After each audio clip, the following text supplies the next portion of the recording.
नमस्कार दोस्तों, आपके अपने चैनल हमारे संस्कार में आपका बहुत बहुत स्वागत है। आज सोमवार के दिन हम आपके लिए सोमवार की व्रत कथा लेकर आए हैं। उससे पहले अगर आप हमारे चैनल पर नए हैं और अभी तक आपने चैनल को सब्सक्राइब नहीं किया है तो प्लीज़ हमारे चैनल को सब्सक्राइब करें, वीडियो को लाइक करें, ज़्यादा से ज़्यादा शेयर करें ताकि यह कथा का लाभ दूसरे लोगों को भी मिल सके। बेल आइकन को दबाना ना भूलें ताकि हमारी आगे आने वाली वीडियो की जानकारी आपको नोटिफिकेशन के ज़रिए मिल जाया करे। तो चलिए शुरू करते हैं सोमवार की कथा। ओम नमः शिवाय, हर हर महादेव।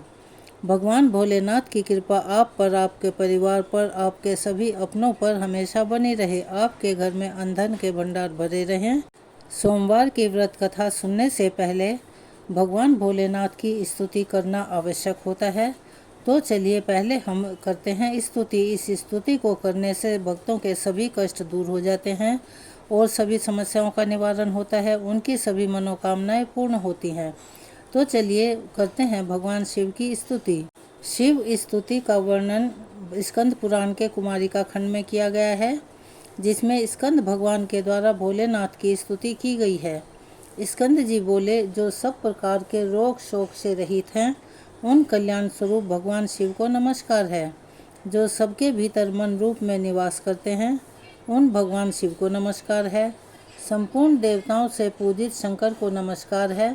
भक्त जनों पर निरंतर कृपा करने वाले आप भगवान महेश्वर को नमस्कार है। सबकी उत्पत्ति के कारण भगवान शिव को नमस्कार है। भगवान आप भव के उद्भव अर्थात संसार के सृष्टिकर्ता हैं, आपको नमस्कार है। कामदेव का विध्वंस करने वाले आपको नमस्कार है। आप गुण भाव से महान व्रत का पालन करते हैं, आपको नमस्कार है। आप माया रूपी गहन वन के आश्रय हैं अथवा सबको आश्रय देने वाला आपका स्वरूप योग माया समावर्तन के कारण दुर्बोध है, आपको नमस्कार है। प्रलय काल में जगत का संहार करने वाले सर्वनामधारी आपको नमस्कार है। शिव रूप आपको नमस्कार है। आप पुरातन सिद्ध रूप हैं, आपको नमस्कार है। काल रूप आपको नमस्कार है। आप सबकी कलना अर्थात गणना करने वाले होने के कारण काल नाम से प्रसिद्ध हैं, आपको नमस्कार है। आप काल की कला का अतिक्रमण करके उससे बहुत दूर रहते हैं, आपको नमस्कार है। आप स्वाभाविक ऐश्वर्य से संपन्न हैं, आपको नमस्कार है। आप अप्रमेय महिमा वाले वृषभ तथा महासमृद्धि से संपन्न हैं, आपको नमस्कार है। आप सबको शरण देने वाले हैं, आपको नमस्कार है। आप ही निर्गुण ब्रह्म हैं, आपको नमस्कार है। आपके अनुगामी सेवक भयानक गुण संपन्न, आपको नमस्कार है। नाना भुवन पर अधिकार रखने वाले आपको नमस्कार है। भक्तों को मनोवांछित फल प्रदान करने वाले आपको नमस्कार है।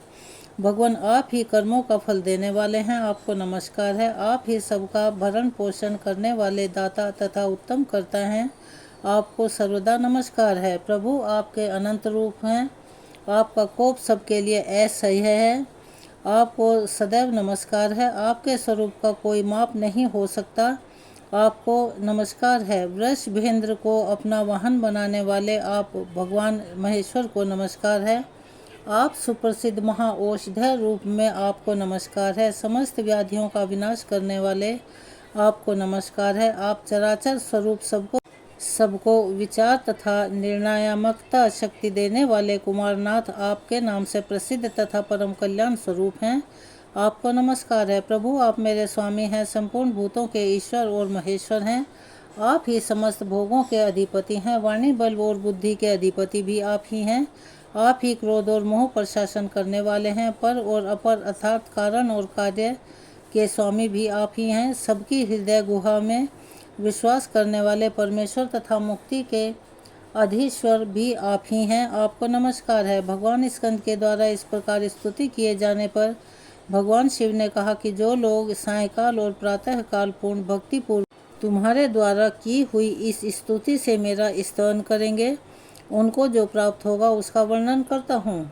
सुनो, उन्हें कोई रोग नहीं होगा, दरिद्रता भी नहीं होगी तथा प्रियजनों से कभी वियोग भी नहीं होगा, और वे इस संसार में दुर्लभ भोगों का उपभोग करके मेरे परम धाम को प्राप्त करेंगे। इस प्रकार श्री स्कंद महापुराण के कुमारिका खंड में शिव स्तुति संपूर्ण हुई। चलिए अब सुनते हैं सोमवार की पौराणिक कथा। किसी नगर में एक साहूकार रहता था। उसके घर में धन की कोई कमी नहीं थी, लेकिन उसकी कोई संतान नहीं थी, जिस कारण वह बेहद दुखी था। पुत्र प्राप्ति के लिए वह भगवान शिव की पूजा करता था। हर सोमवार व्रत रखता और पूरी श्रद्धा के साथ मंदिर में जाकर भगवान शिव और माता पार्वती की पूजा किया करता। उसकी भक्ति देखकर एक दिन मां पार्वती प्रसन्न हो गई और भगवान शिव से उस साहूकार की मनोकामना पूर्ण करने का आग्रह करने लगी।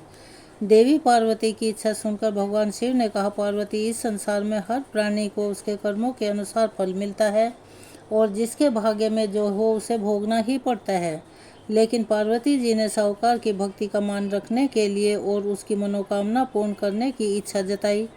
माता पार्वती के आग्रह पर भगवान शिव ने साहूकार को पुत्र प्राप्ति का वरदान तो दिया, लेकिन साथ ही यह भी कहा कि उसके बालक की आयु केवल 12 वर्ष मात्र होगी। माता पार्वती और भगवान शिव की इस वार्ता को साहूकार सुन रहा था। उसे सुनकर ना तो इस बात की खुशी हुई और ना ही दुख, बल्कि वह तो पहले की ही तरह भगवान शिव की पूजा लगातार करता रहा। कुछ समय के पश्चात साहूकार के घर एक पुत्र का जन्म हुआ। जब वह बालक 11 वर्ष का हुआ तो उसे पढ़ने के लिए काशी भेज दिया। साहूकार ने पुत्र के मामा को बुलाकर उन्हें बहुत सारा धन दिया और कहा कि तुम इस बालक को काशी विद्या प्राप्त कराने के लिए लेकर जाओ। रास्ते में यज्ञ कराते हुए जाना, जहाँ भी यज्ञ कराओ वहाँ पर ब्राह्मणों को भोजन कराकर दक्षिणा देते हुए ही आगे जाना। दोनों मामा भांजे इस तरह यज्ञ कराते और ब्राह्मणों को दान दक्षिणा देते काशी की ओर चल पड़े। रास्ते में एक नगर पड़ा, जहाँ उस दिन नगर के राजा की कन्या का विवाह था।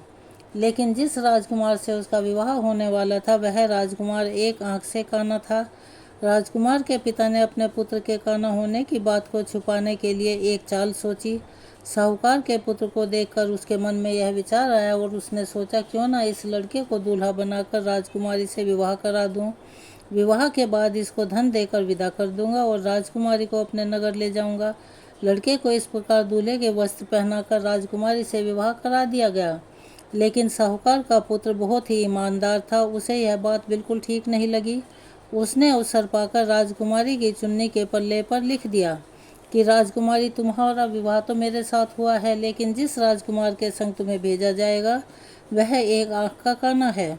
मैं तो काशी विद्या पढ़ने जा रहा हूँ। तब राजकुमारी ने चुन्नी पर लिखी हुई बातें पढ़ी तो उसने अपने माता पिता को यह बात बताई। राजा ने बात जानकर अपनी पुत्री को विदा नहीं किया, जिससे बारात जैसे आई थी वैसे ही वापस चली गई। दूसरी ओर साहूकार का बेटा और उसका मामा काशी पहुंच गए और वहां जाकर उन्होंने यज्ञ किया। जिस दिन लड़के की आयु 12 वर्ष हुई उसी दिन यज्ञ रखा गया। लड़के ने अपने मामा से कहा कि आज मेरी तबीयत कुछ ठीक नहीं है। सुनकर मामा ने कहा, तो तुम अंदर जाकर सो जाओ। शिवजी के वरदान अनुसार कुछ ही क्षणों में उस बालक के प्राण निकल गए। मृत भांजे को देखकर उसके मामा ने विलाप शुरू कर दिया। संयोगवश उसी समय शिवजी और माता पार्वती उधर से जा रहे थे। पार्वती जी ने भगवान शिव से कहा कि प्राणनाथ, मुझे इसके रोने का स्वर सहन नहीं हो रहा है, आप कृपया इस व्यक्ति के कष्ट को अवश्य दूर कीजिए। जब शिवजी मृत बालक के समीप गए तो बोले कि देवी, यह तो उसी साहूकार का पुत्र है जिसे मैंने 12 वर्ष की आयु का वरदान दिया था। अब इसकी आयु पूरी हो चुकी है। सुनकर देवी पार्वती के मन में ममता जाग उठी। देवी पार्वती कहने लगी, हे महादेव, आप इस बालक को और आयु देने की कृपा कीजिए, नहीं तो इसके वियोग में इसके माता पिता भी तड़प तड़प कर मर जाएंगे। माता पार्वती के आग्रह पर भगवान शिव ने उस लड़के को जीवित होने का वरदान दे दिया। शिवजी की कृपा से वह लड़का जीवित हो गया। शिक्षा समाप्त कर लड़का अपने मामा के साथ वापस नगर की ओर चल दिया। दोनों चलते चलते उसी नगर में जा पहुँचे जहाँ कभी उसका विवाह हुआ था। उस नगर में भी उन्होंने यज्ञ का आयोजन किया। उस लड़के के ससुर ने उसे पहचान लिया और महल में ले जाकर उसकी खूब आवभगत की और अपनी पुत्री को धूमधाम से उसके साथ विदा कर दिया। इधर भूखे प्यासे रहकर साहूकार और उसकी पत्नी अपने बेटे के आने की प्रतीक्षा कर रहे थे। उन्होंने निश्चय कर रखा था कि अगर आज उन्हें अपने बेटे की मृत्यु का समाचार मिला तो वे भी प्राण त्याग देंगे, परंतु अपने बेटे के जीवित होने का समाचार पाकर वे बेहद ही प्रसन्न हुए। उसी रात भगवान शिव ने व्यापारी के स्वप्न में दर्शन देकर कहा, श्रेष्ठ, मैंने तेरे सोमवार के व्रत करने और व्रत कथा सुनने से प्रसन्न होकर तेरे पुत्र को लंबी आयु को प्रदान की है। इस प्रकार जो कोई सोमवार व्रत करता है या सुनता है और पढ़ता है या दूसरों को सुनाता है, उसके सभी दुख महादेव की कृपा से दूर हो जाते हैं और समस्त मनोकामनाएं भी पूर्ण होती हैं। तो चलिए एक बार मेरे साथ प्रेम से बोलिए, भोले शंकर भगवान की जय, माता पार्वती की जय, हर हर महादेव, ओम नमः शिवाय। कथा सुनने के बाद आरती करना अति आवश्यक होता है, अन्यथा व्रत और कथा दोनों ही अधूरे माने जाते हैं। तो एक बार जोर से बोलिए, हर हर महादेव, भगवान भोले शंकर की जय। ओम जय शिव ओंकारा, स्वामी हर शिव ओंकारा, ब्रह्मा विष्णु सदा शिव, ब्रह्मा विष्णु सदा शिव, अर्धांगी धारा। ओम जय शिव ओंकारा, एकानन चतुरानन पंचानन राजे, स्वामी पंचानन राजे, हंसासन गरुड़ासन, हंसासन गरुड़ासन, वृषवाहन साजे। ओम जय शिव ओंकारा, दो भुज चार चतुर्भुज, दस भुज ते सोहे, स्वामी दस भुज ते सोहे, तेरे गुण रूप निरखता, तेरे गुण रूप निरखता, त्रिभुवन जन मोहे। ओम जय शिव ओंकारा, अक्षमाला वनमाला, मुंडमाला धारी, स्वामी मुंडमाला धारी, चंदन मृग मद सोहे, चंदन मृग मद सोहे, बोले शशिधारी। ओम जय शिव ओंकारा, श्वेतांबर पीतांबर, बाघांबर अंगे, स्वामी बाघांबर अंगे, सनकादिक भूतादिक, सनकादिक भूतादिक, प्रेतादिक संगे। ओम जय शिव ओंकारा, कर के बीच कमंडल, चक्र त्रिशूल धरता, भोले चक्र त्रिशूल धरता, सुख करता दुख हरता, सुख करता दुख हरता, जग पालन करता। ओम जय शिव ओंकारा, ब्रह्मा विष्णु सदा शिव, जानत अविवेका, स्वामी जानत अविवेका, प्रणवाक्षर के मध्य, प्रणवाक्षर के मध्य, ये तीनों एका। ओम जय शिव ओंकारा, त्रिगुण स्वामी की आरती जो कोई नर गावे, स्वामी प्रेम सहित गावे, कहत शिवानंद स्वामी, भजत हरि हर स्वामी, मनवांछित फल पावे।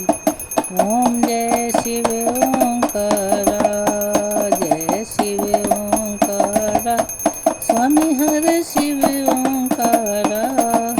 बोलिए भगवान भोले शंकर की जय, माता पार्वती की जय। अगर आप हमारे चैनल पर नए हैं और अभी तक आपने चैनल को सब्सक्राइब नहीं किया है तो प्लीज़ हमारे चैनल को सब्सक्राइब करें, वीडियो को लाइक करें, ज़्यादा से ज़्यादा शेयर करें ताकि यह कथा और लोग भी सुनकर लाभ प्राप्त कर सकें। बेल आइकन को दबाना ना भूलें ताकि हमारी आगे आने वाली वीडियो की जानकारी आपको नोटिफिकेशन के जरिए मिल जाया करे। अपना सहयोग और प्यार ऐसे ही प्रदान करते रहें। कमेंट्स बॉक्स में ओम नमः शिवाय, हर हर महादेव लिखना ना भूलें। धन्यवाद।